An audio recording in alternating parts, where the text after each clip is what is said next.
মধ্যরাতে বনলতার আকস্মিক চিৎকারে বাড়িতে সবার ঘুম ভেঙে গেল। জমিদার আদিত্য নারায়ণ ও তার স্ত্রী বিনোদিনী দেবী সাথে বাড়ির আরও লোকজন ঘর থেকে বেরিয়ে বনলতার ঘরের দিকে এগিয়ে গেলেন।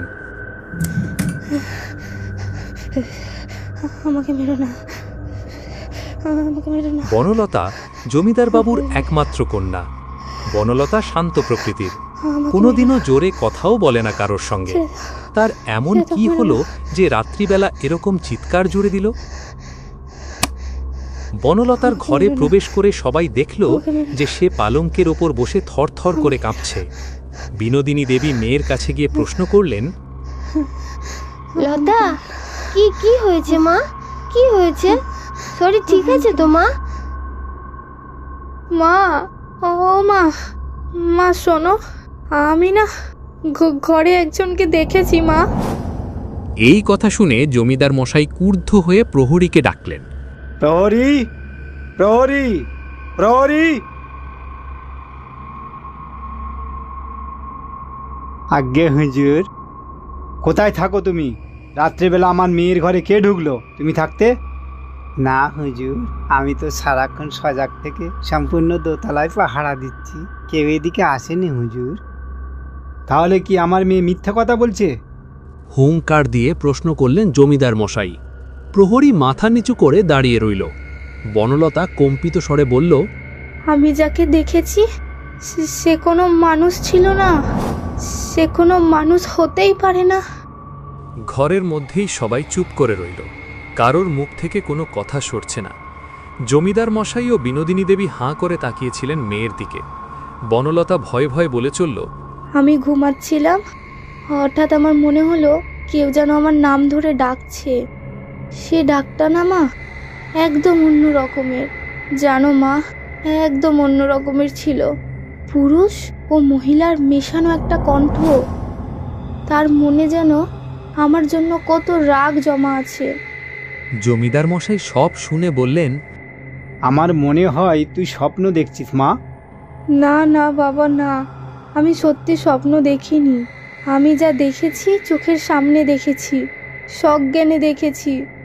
প্রতিবাদ করল বনলতা। বিনোদিনী দেবী মেয়ের মাথায় হাত রেখে বললেন, না রে মা, ওরকম তোর মনে হচ্ছে, তুই নিশ্চয়ই ভুল দেখেছিস। ও বাবা গো!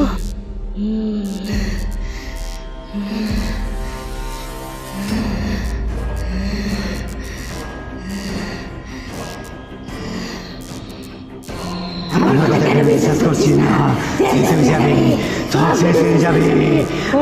আমি আছি, আমি।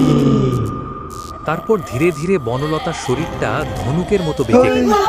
এবারে একটা হুলস্থুল বেঁধে গেল। ভয়ে বাড়ির কাজের লোকেরা এই দৃশ্য দেখে চিৎকার করে যে যেদিকে বাড়ল দৌড় লাগাল। জমিদার মশাই ও বিনোদিনী দেবী পাথরের মতো স্থির হয়ে দাঁড়িয়ে রইলেন কেবল। তারপর ধীরে ধীরে গোয়ানি আওয়াজ করতে করতে বনলতা জ্ঞান হারালেন। ঘরের মধ্যে হঠাৎ যেন এক অস্বস্তিকর স্তব্ধতা নেমে এলো। দরজার আড়াল থেকে মুখ ঠেকিয়ে যেসব বাড়ির দাসদাসী এতক্ষণ প্রায় দম বন্ধ করে এই কাণ্ড দেখছিল, তাদের মুখে তখনও একটা শব্দও ফুটছে না, যেন এই আতঙ্ক তাদের কণ্ঠ রোধ করে রেখেছে। পরিস্থিতি খানিক স্বাভাবিক হলে সকলে মিলে বনলতাকে বিছানায় শুইয়ে দিল।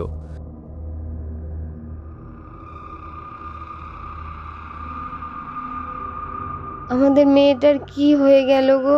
কার এমন কুনজর পড়লো? কিছু একটা করো না গো, আমি যে ওকে আর এমন দেখতে পাচ্ছি না। কাল বাদে পরশু অমাবস্যা, জানি না কি হতে চলেছে আমার মেয়েটার সঙ্গে। আমি কোনো ঝুঁকি নিতে চাই না, তোমাকে কিছু একটা করতেই হবে। তুমি চিন্তা করো না, আমি লোক পাঠিয়ে বাবাকে নিয়ে আসবো। লতা খুব তাড়াতাড়ি ঠিক হয়ে যাবে। পরের দিন জমিদার বাড়িতে আগমন ঘটল অঘোরী বাবার। লম্বা শীর্ণকায় মানুষ, গায়ের রং কয়লার মতো কালো, রক্তবর্ণ চোখ। কর্তামশাই বলুন, কি করতে পারি আপনার জন্য? বলছি, কিন্তু তার আগে আপনাকে একটা কথা বলে রাখি। এই বিষয়টা আমার মেয়ের ব্যাপারে, কাজে বুঝতেই পারছেন আমরা এই বিষয়টা অত্যন্ত গোপন রাখতে চাইছি। আপনি সব কিছুতে নিশ্চিন্তে থাকুন, আমি কিছুই বলবো না। এবারে বলেন কি হয়েছে আপনার মেয়ের? জমিদার মশাই গতকাল রাতের সমস্ত ঘটনা খুলে বললেন অঘরী বাবাকে। সব শুনে তিনি বললেন, অমাবস্যা মানে আগামীকাল। ঠিক আছে, চলুন, আমি একবার সামনে থেকে দেখব আপনার মেয়েকে। অঘরী বাবাকে নিয়ে যাওয়া হলো বনলতার ঘরে। সেই ঘরে এখন কেবল বিনোদিনী দেবী মেয়ের মাথা কোলে নিয়ে বসে আছেন। অঘরী বাবা ঘরে প্রবেশ করতেই বনলতার শরীরটা থরথর করে কেঁপে উঠল। অঘরী বাবা নিজের ঘটি থেকে সামান্য জল নিয়ে বিড়বিড় করে একটা মন্ত্র পাঠ করল। তারপর হাতের মুঠোতে 3 বার ফুঁ দিয়ে সেই জল ছুঁড়ে দিল বনলতার নির্জীব শরীরের দিকে। সঙ্গে সঙ্গে বনলতা চোখ খুলে তাকালো। ওর চোখ সম্পূর্ণ সাদা। তারপর মুখটা উপরে তুলে হাসতে শুরু করল।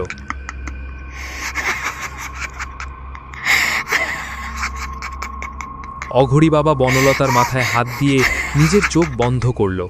তার চেতনা যেন এই জগতের আলো থেকে নিজেকে গুটিয়ে নিয়ে ডুব দিল এক অদৃশ্য জগতে।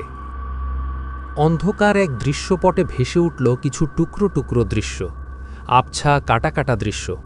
অঘরী বাবার কপালে ভাঁজ পড়ল, যেন সে নিজের মনে ওইসব বিচ্ছিন্ন দৃশ্যগুলোকে একত্রিত করার প্রাণপণ চেষ্টা করছে।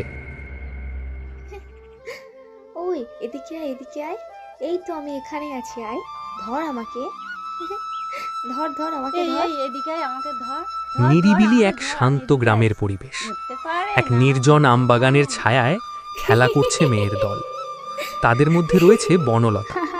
সে প্রাণ খুলে হাসছে। কি অপূর্ব তার সেই মুখ! শান্ত, নিরীহ, ভদ্র স্বভাব দেখে যেন মুগ্ধ হতে হয়।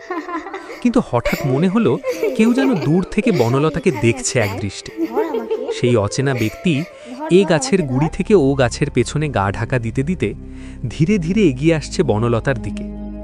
বনলতার সখীরা ওর চোখে কাপড় বেঁধে দিয়েছে।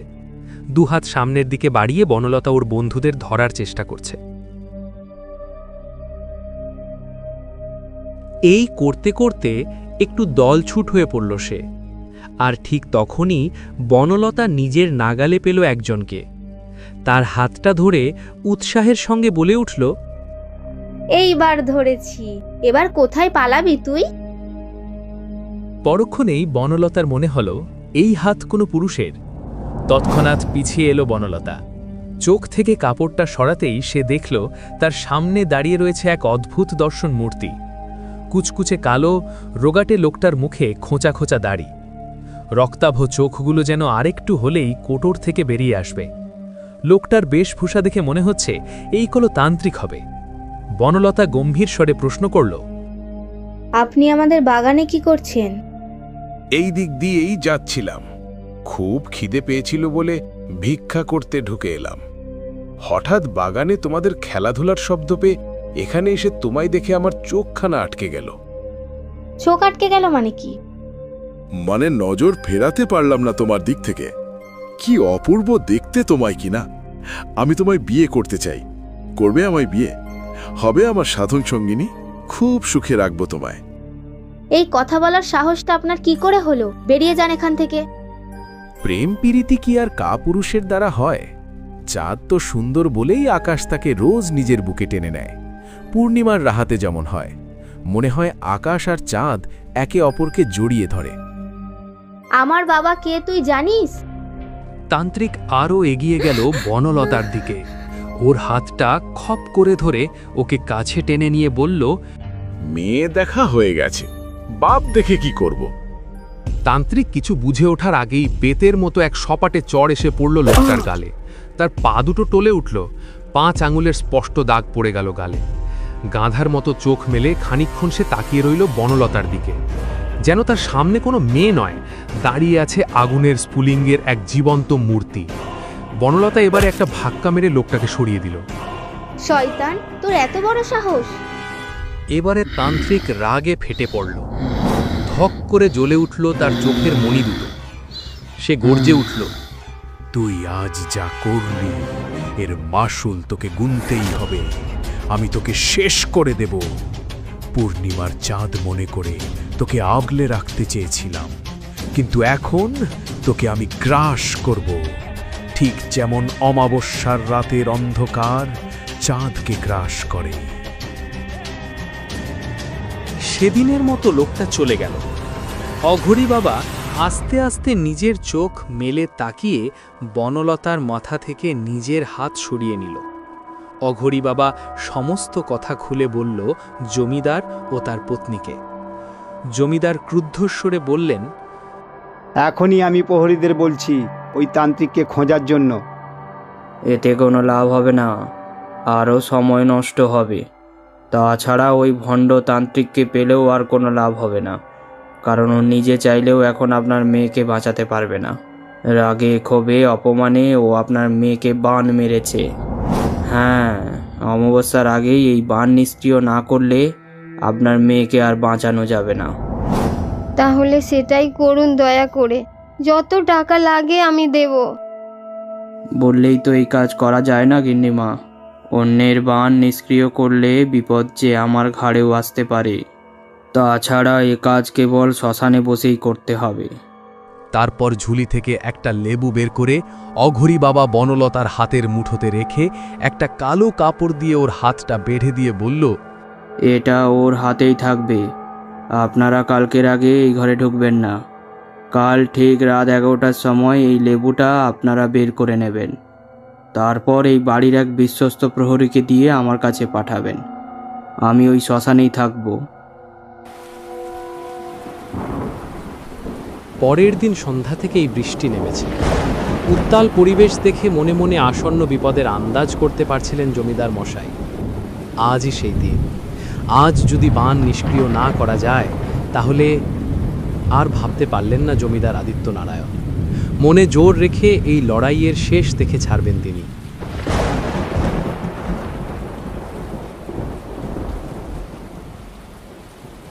ঠিক রাত 11টার সময় জমিদার মশাই ও বিনোদিনী দেবী বনলতার প্রিয় সখী পদ্মাকে অঘরী বাবার কাছে লেবুখানে পৌঁছে দেওয়ার জন্য ঠিক মনে করল।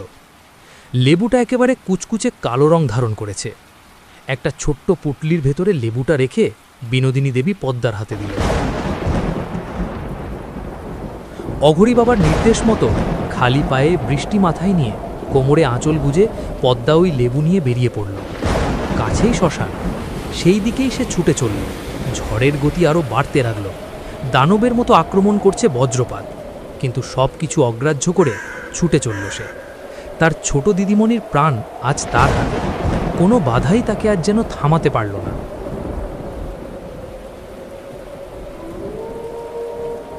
শ্মশান পৌঁছে পদ্মা দেখল বটতলাতে তার জন্য অপেক্ষা করছে তান্ত্রিক। কিন্তু এ কি, পদ্মার তো যাওয়ার কথা ছিল অঘরী বাবার কাছে। তাহলে পদ্মা বলল, এই নাও, তোমার কথা মতো সব করেছি। এবার তাড়াতাড়ি ওকে শেষ করো, যাতে ওর ভাগের সব সম্পত্তি আমি পাই। হাতে লেবুটা তুলে নিয়ে রহস্যজনক কণ্ঠে বলল, খুব দুঃসাহস তোদের ওই জমিদারের মেয়ের, নইলে আমার গালে চড় বসায়।